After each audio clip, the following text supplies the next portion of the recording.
Bonsoir, nous sommes le mardi 22 décembre. Merci de nous retrouver pour cette nouvelle édition du 7-8 Le Journal. Comme chaque jour, nous revenons sur votre actualité locale entourée de nos invités, mais également des journalistes de la rédaction. On commence tout de suite avec les titres de cette édition. La ville de Coignières vient d'inaugurer son nouveau pôle médical, un investissement d'1,8 million € pour s'adapter aux besoins de la population.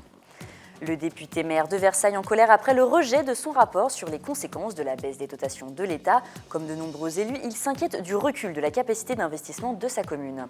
Et enfin, nous verrons comment occuper vos vacances de Noël au cours de cette édition avec nos invités Ferme de Galy, Château de Breteuil, Île de Loisirs et Service Jeunesse de Guyancourt. Et un mot de santé pour commencer cette édition. La ville de Coignières a inauguré le 11 décembre dernier son nouveau pôle de santé pluridisciplinaire. Cet établissement qui a ouvert début novembre remplace l'ancien centre médical situé rue des Étangs qui n'était plus conforme aux nouvelles lois concernant l'accessibilité aux personnes à mobilité réduite. Un reportage de William L.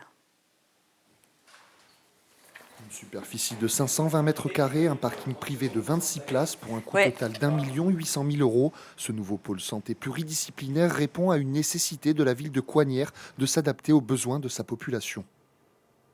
Précédemment, nous avions bien sûr un centre médical qui était situé rue des Étangs, dans un ancien pavillon, et qui n'était plus adapté aux personnes, notamment à mobilité réduite, et qui n'était plus conforme, si vous voulez, aux nouvelles lois concernant le handicap.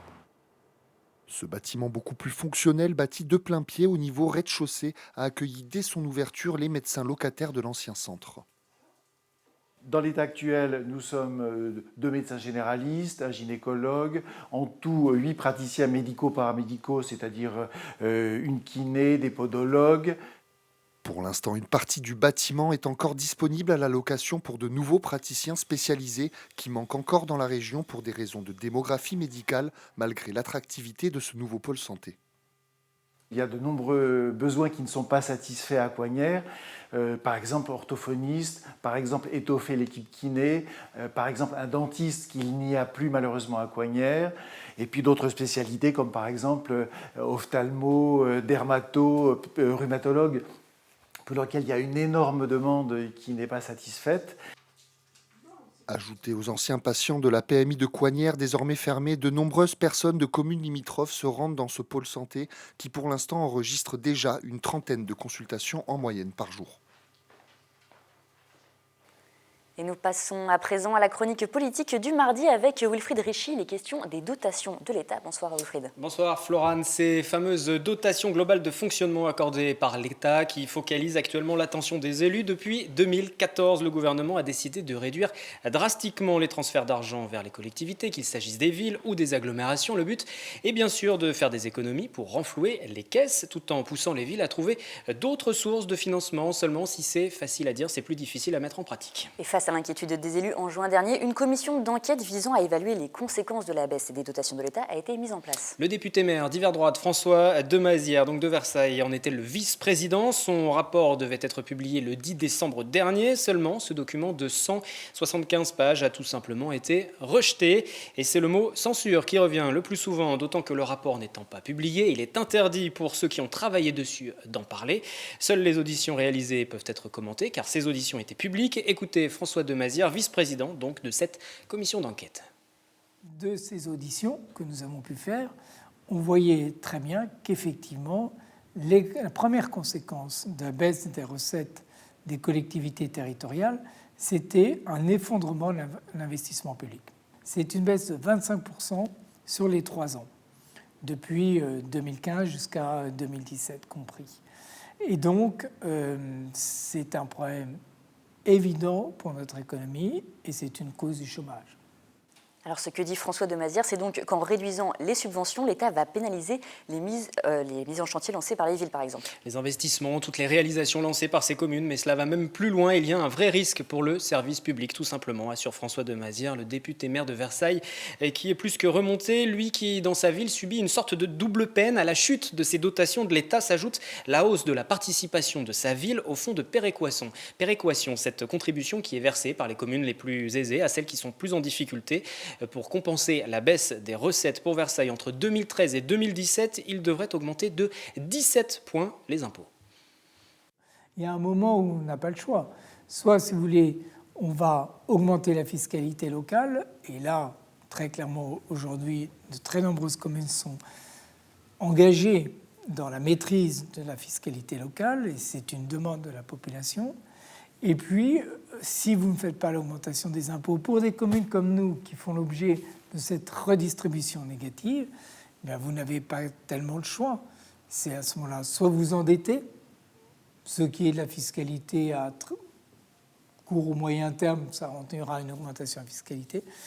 Et donc, nous tirons la sonnette d'alarme. Nous disons, on a pu faire des efforts sur 2 ans, même si ces efforts étaient extrêmement violents. Mais la 3e année, 2017, ça ne passe plus. C'est impossible. Seule solution donc, freiner les réductions de ces diminutions de dotation de l'État, car cette situation, vous l'avez entendu avec François de Mazières, ne concerne pas uniquement Versailles. Écoutez cette proposition de François de Mazières. Notre proposition, en tant que parlementaire, si vous voulez, c'est que l'on ajourne la réforme qui était prévue en 2007, c'est-à-dire, soyons bien précis, qu'on ajourne l'augmentation de la baisse des dotations qui était prévue en 2007. En 2017, si l'on suit le plan qui a été annoncé en 2015, vous avez eu une baisse très forte des dotations en 2015, une baisse très forte des dotations en 2017 et une nouvelle baisse en 2017. Cette nouvelle baisse, elle devient quasi insupportable. Et puisque vous évoquiez les hausses d'impôts pour faire face au désengagement de l'État, il faut savoir que dans certains cas, elles ont déjà été votées. Le département des Yvelines l'a d'ores et déjà annoncé. Il y aura une forte hausse des impôts locaux. Le président Pierre Bédier parle d'une impasse budgétaire sur le fonctionnement avec 85 millions d'euros en moins en 2017. Les conseillers départementaux vont se réunir le vendredi 22 janvier prochain pour le vote du budget primitif. Merci Wilfried. On vous retrouve juste après ce journal pour une nouvelle édition du 7-8 politique consacrée aux nouveaux élus du Conseil régional. Tout autre sujet, à présent, le tout nouveau Burger King vient d'ouvrir dans les Yvelines après Paris, le 91, le 92, le 93 et même le 94, le Val-de-Marne. Les Yvelinois vont aussi avoir leur enseigne située à l'espace Saint-Quentin à Montigny-le-Bretonneux. L'enseigne de 426 m² a ouvert ce mardi matin à 11h. Pour faire fonctionner le restaurant, Burger King a embauché une centaine d'habitants du secteur et les clients étaient nombreux à avoir fait le déplacement pour déguster le sandwich phare de la marque, le Whopper. Fanny Bourdillon et Michael Midoro sont allés demander aux nouveaux clients ce qu'ils pensaient de cet engouement. J'étais fan, oui, il y a une vingtaine d'années, oui, effectivement. Donc, et puis, au moment de la fermeture, on n'a pas eu trop le choix. Maintenant que ça rouvre, on est là, premier jour, fidèle au poste. Vu le monde qu'il y a dehors et vu la foule, c'est un événement pour tout le monde. Avec impatience, ouais, tous les jours, on se mettait à jour pour voir quand est-ce que ça allait ouvrir. Et puis voilà. On savait que c'était aujourd'hui, on est venu. Ça va attirer beaucoup de monde et du moins les étudiants aussi et les villes aux alentours aussi vont pouvoir venir manger ici. C'est plutôt attractif, on va dire, d'avoir un Burger King dans sa ville. Et nous allons parler à présent des activités pour les vacances de Noël. Comment vous occuper en famille pendant ces vacances? Ce sont nos invités qui vont nous le dire en plateau ce soir. Avec moi, Jean-Emmanuel Charot, administrateur du château de Breteuil. Bonsoir à vous. Bruno Gancel, responsable de la communication pour la ferme de Galy. Bonsoir. Bonsoir. Vincent Couteau, responsable de la communication à l'île de loisirs de Saint-Quentin. Et Thomas Urdi, bonsoir à vous, bonsoir. Responsable du service jeunesse de Guyancourt. Alors Bruno Gancel, nous allons commencer par vous. Que nous réserve la ferme de Galy pendant ces vacances? Je vois que vous n'êtes pas venu les mains vides. Écoutez, c'est une des premières années où on ouvre pendant cette période de l'année et on propose aux enfants de venir faire différentes activités. Mercredi 23, le matin, il y aura des ateliers peints, d'ailleurs comme tous les matins où nous sommes ouverts. Et puis l'après-midi, il y a des ateliers plus thématiques. Certains jours, on va faire fabriquer aux enfants des couronnes de Noël avec du sapin, des boules, des plumes et autres. D'autres jours, on va leur faire des petits cadres en laine sur lesquels on peut faire différents types de motifs. Alors ça, c'est fait sur de la laine? C'est fait avec de la laine colorée et les enfants déterminent le motif et puis on va les aider à faire. Alors il y en a qui font des sapins de Noël, des cœurs, on fait un petit peu ce qu'on veut. Et puis d'autres jours, bien qu'il ne fasse pas encore très froid malgré que nous soyons fin décembre, on invite les enfants à faire des nourrisseurs pour les oiseaux. Donc c'est des choses qui sont toutes simples, faites avec des pommes de pin, de la graisse et puis des graines d'orge, des graines d'orge, des graines de blé, et qu'on peut ramener chez soi, prendre dans les arbres, de telle manière à... Donc ça, c'est pour nourrir les petits oiseaux, c'est les enfants qui vont faire ça. Exactement, pour nourrir les mésanges, les moineaux et les rongeurs. Mais du coup, avec les températures qui remontent, est-ce que les oiseaux vont venir quand même? Il serait quand même bien pour la nature que la température qu'on connaît ces jours-ci baisse un peu, parce qu'on connaît des températures qui sont absolument pas normales. On est fin décembre et avoir 15 degrés en journée, c'est pas tout à fait normal. Justement, ces températures assez douces pour la saison, ça vous impacte? Ça vous fait plus de monde en ce moment? Plus de monde, pas nécessairement. Bon, il y a du monde qui vient. Ce qui est intéressant, c'est qu'on peut faire plus d'activités en extérieur que les autres années. Je suis convaincu qu'il faudrait que la température baisse pour préparer une bonne année 2016. Si on continue d'avoir un climat aussi chaud, ça va avoir des répercussions sur les productions agricoles de manière évidente. Alors ce sont des activités très familiales, ce sont pour les plus petits. À partir de quel âge on peut y aller? On fait ces activités grosso modo pour les enfants entre 3-4 ans jusqu'à 10-12 ans. Pour les plus grands, il y a aussi également les animaux qui sont à la ferme de Galie, toujours? Bien évidemment, les animaux sont en visite libre. On a plus d'une centaine d'animaux, des chèvres, des cochons, des moutons. Et d'ailleurs, petit clin d'œil, on a lancé aujourd'hui un petit jeu sur Facebook, les fermes de Galie, qui vise à nommer nos 2 petits cochons qui sont arrivés la semaine dernière. Donc si ça vous dit... Voilà, un petit jeu concours pour trouver 2 noms pour les nouveaux pensionnaires de la ferme de Galie. À l'île de loisirs, Vincent Couteau, je crois que ce sont des vacances un petit peu plus sportives, que vous proposez des activités un peu plus sportives. Oui, tout à fait. On se dit qu'on va bien manger pendant les fêtes, donc on vous propose de faire un petit peu Voilà, d'activité. c'est la bonne alternative. Donc effectivement, mardi prochain, le 29, à partir de 14h, on vous accueille pour une initiation au disque golf. Qu'est-ce que le disque golf? Qu'est-ce que le disque golf? C'est une activité qui joue avec des frisbees, avec des disques. Il faut les lancer dans des paniers. Et le but du jeu, pourquoi ça s'appelle disque golf? Parce qu'il faut réaliser les parcours avec le moins de lancers possible. Donc il y a différents types de lancers. Parfois c'est lancé très longue distance. D'autres fois il y a 3 arbres entre le départ du lancer et le panier. Donc il faut apprendre à manier toutes les techniques, les lancers, que ce soit vers la gauche, vers la droite. Donc etc. ça a lieu le 29 décembre. C'est une activité qui est gratuite, qui est ouverte à tous? Tout à fait, complètement gratuite, complètement ouvert à tous, complètement accessible également, puisque il n'y a pas besoin d'être un grand sportif. On a 2 animateurs qui encadreront l'activité et qui accueilleront tout le monde. Il vaut mieux prévoir des baskets, puisqu'on ne sait pas quelle météo on aura à ce moment-là. Mais, voilà. Et pour la base de loisirs, il y a d'autres, le balade énigme également, ça continue pendant ces vacances? Oui, tout à fait. Est-ce que vous pouvez rappeler ce que c'est le concept? Ça connaît un grand succès cette année. Le concept, c'est une sorte de chasse au trésor améliorée qui s'appuie sur tout le patrimoine historique et environnemental de l'île de loisirs. Donc on apprend en réalisant plein de défis qu'on peut faire donc en famille, entre amis, entre collègues aussi, puisqu'on a une version en challenge. On apprend que les temps datent de Louis XIV, qu'il y a des bornes marquées de la fleur de lys, que la réserve naturelle nationale est classée Natura 2000, et on apprend toutes sortes de choses comme ça, et c'est vraiment très ludique à faire en famille, à faire en groupe d'amis, c'est très sympa à faire. D'accord. Donc ça, c'est les autres activités. Est-ce que du coup, on peut toujours accéder à la ferme pédagogique? Comment ça va un petit peu se passer pour la base de loisirs? Bien sûr, on accède toujours à la ferme pédagogique. On est en train de rénover le chalet principal d'animation et on a construit un nouveau chalet pour les bureaux. Donc en ce moment, on a limité un petit peu les ateliers sur la période de Noël. Malgré tout, on donne à manger à tous les animaux le matin, donc tout le monde est le bienvenu pour donner un coup de main à nos animateurs animaliers pour donner à manger et participer au nettoyage des... Alors si vous voulez retrouver toutes ces activités, sachez que voilà, il y a les bandeaux avec les adresses internet qui s'affichent juste en dessous de l'écran. Il y avait une autre grande thématique en cette fin d'année, c'était justement le conte. Il y a eu notamment la fête du conte à Saint-Quentin en Yvelines. On en reparle dans quelques instants avec vous, Jean-Emmanuel Charot. Juste après donc, ce reportage, le Centre des Monuments Nationaux organise dans le cadre du programme Contes et Histoire des activités ludiques. Dans les Yvelines, la Villa Savoie, le château de Rambouillet et le château de Maison-Lafitte se sont organisés pour offrir aux enfants une façon merveilleuse de se réapproprier ou de s'approprier le patrimoine. Regardez ce reportage de Sephora Namani et Camille Lambert. Des plumes, des cailloux, des billes et des coquillages, le tout assemblé par une jolie pâte à modeler. Tous les ingrédients pour créer chacun sont beaux qu'à la curiosité, à l'image de Rémi qui a construit un télescope ou de Mélisande qui a préféré une statue.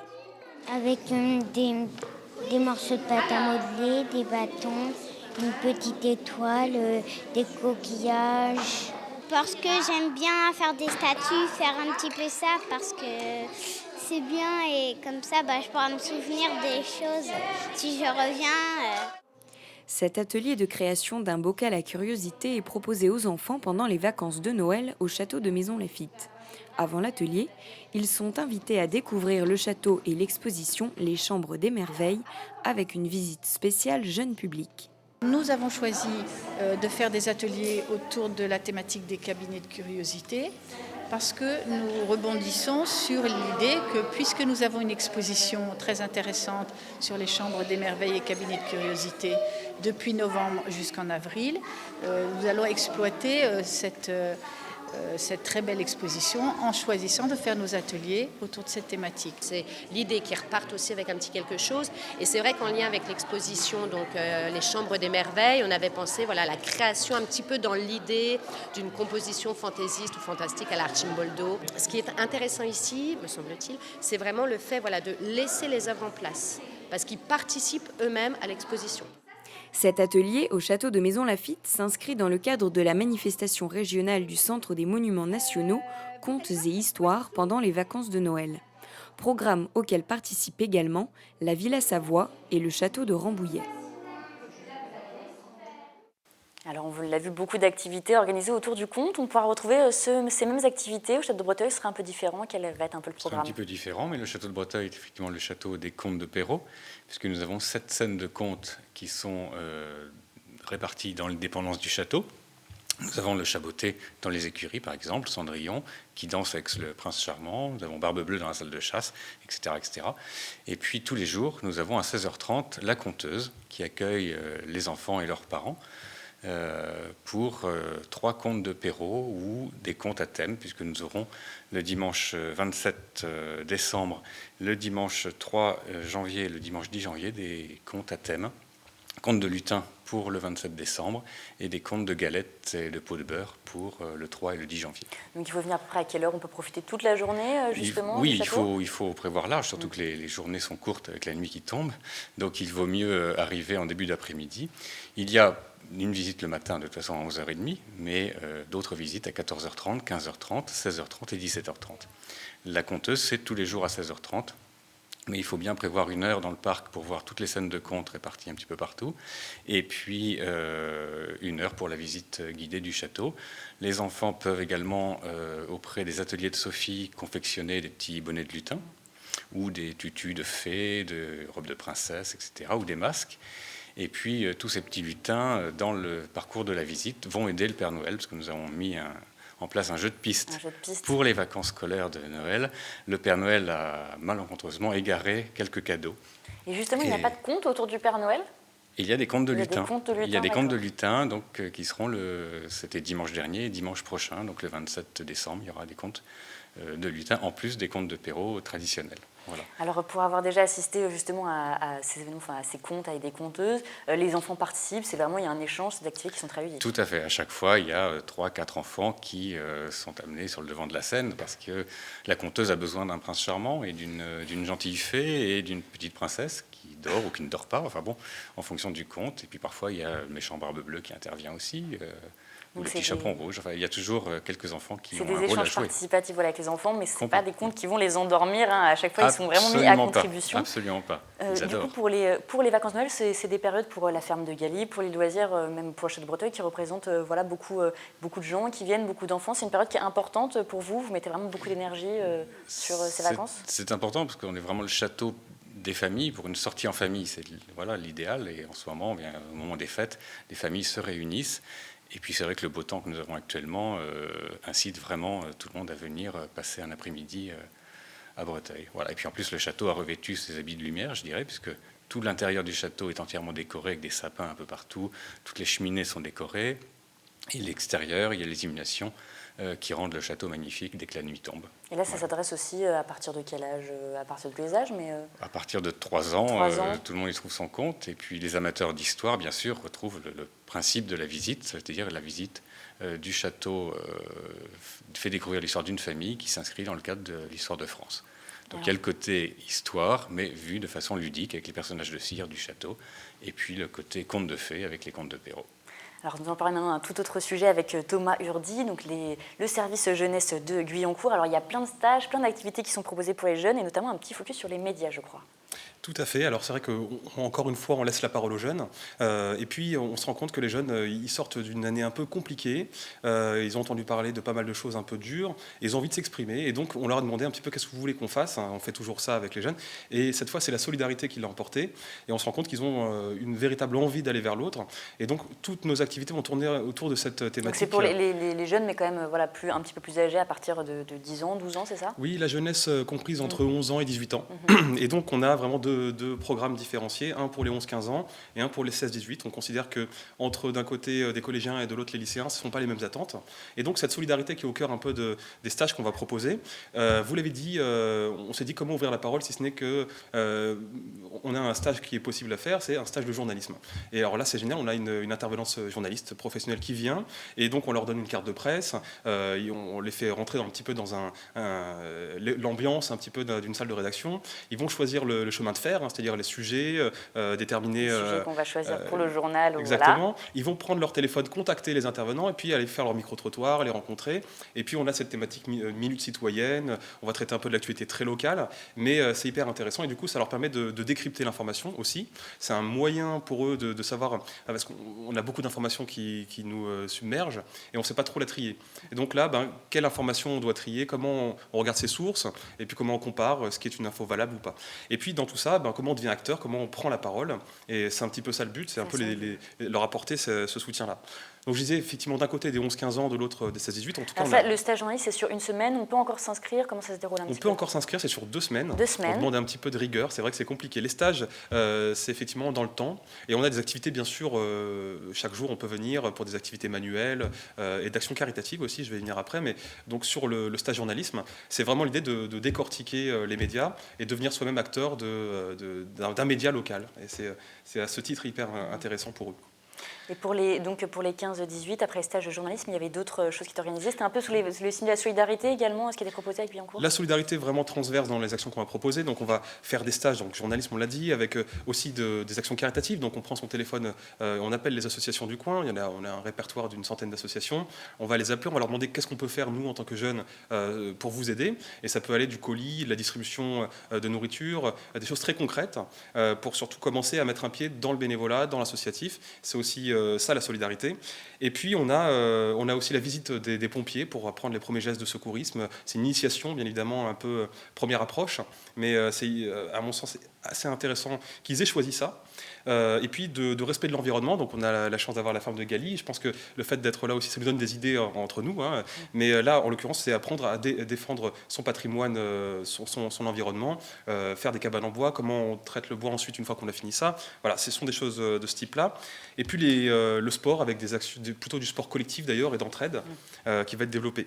La grande nouveauté aussi, c'est des soirées à thème. Donc notamment, on va faire venir un jeune chanteur saint-quentinois qui s'appelle Thibaut, T-I-B-O. C'est un chanteur qui commence à percer. Qui est connu justement un petit peu et qui va faire un concert le 30, il me semble, c'est ça? Exactement, ce sera le 30. Le 30 décembre. Et bien là, on peut s'inscrire aussi, c'est sur entrée libre, entre guillemets. Alors il faut venir au Point Jeune. On est tous situés. Alors les actions ne sont pas situées toutes au Point Jeune parce que l'idée c'est dans différentes villes, dans différents lieux de Guyancourt. Vous pouvez retrouver toutes les informations sur le site internet. Alors voilà, toutes les informations sur les stages sur le site internet de la ville de Guyancourt. Il y a les comptes au château de Perrault, du sport à l'île de loisirs et voilà plein d'activités manuelles avec de la laine et des choses très sympas avec aussi les petits cochons donc à la ferme de Galie. Merci beaucoup messieurs de nous avoir présenté toutes ces activités pour les vacances de Noël.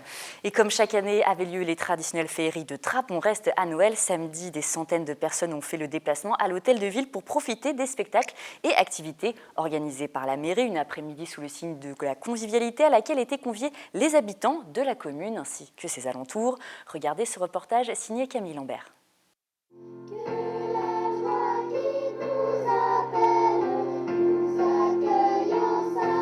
Vous l'avez peut-être reconnu, l'hymne à la joie a ouvert le spectacle de la maîtrise APMSQ à l'hôtel de ville de Trappes. Le temps d'un samedi, les locaux se sont changés en féerie de Noël, un moment de partage traditionnel. Fini l'année, on se retrouve dans l'hôtel de ville pour boire des chocolats chauds, manger des confiseries, faire des activités en atelier avec les services enfance, jeunesse, sport, les centres sociaux. Le Père Noël a même fait le déplacement pour l'occasion. Les enfants se sont appliqués à lui rédiger un mot. Là, je suis en train d'écrire une lettre au Père Noël. C'est vrai? Alors qu'est-ce que tu lui demandes? Beaucoup de cadeaux. D'autres ont profité des différents stands, réalisation de masques pour les artistes en herbe, mais aussi atelier maquillage pour les plus coquets. Je suis venue faire un maquillage. C'est un papillon. Moi, j'ai chanté la chorale. Et moi, je l'ai regardé et c'était très bien. Une dizaine d'associations étaient présentes pour ce rendez-vous, les Mamans du Cœur, Trappe Entraide et Loisirs ou encore la librairie du Millefeuille qui œuvre pour l'insertion professionnelle en proposant des livres à petit prix. C'est un moment d'échange, c'est aussi un moment de connaissance parce qu'on est tous sur Trappes, on ne se connaît pas obligatoirement. Et c'est important, je trouve, d'échanger d'association à association et puis que la population voit aussi tout ce que la ville peut leur offrir. Une tradition qui attire chaque année 5 à 600 personnes pour un avant-goût de Noël. Et c'est maintenant la fin de cette édition. Merci de nous avoir suivis. Tout de suite, vous avez rendez-vous avec Wilfried Richy pour le 7-8 politique consacré aux nouveaux élus du Conseil régional. Quant à moi, je vous retrouve demain pour un nouveau numéro du 7-8 le journal. Je vous souhaite une excellente soirée.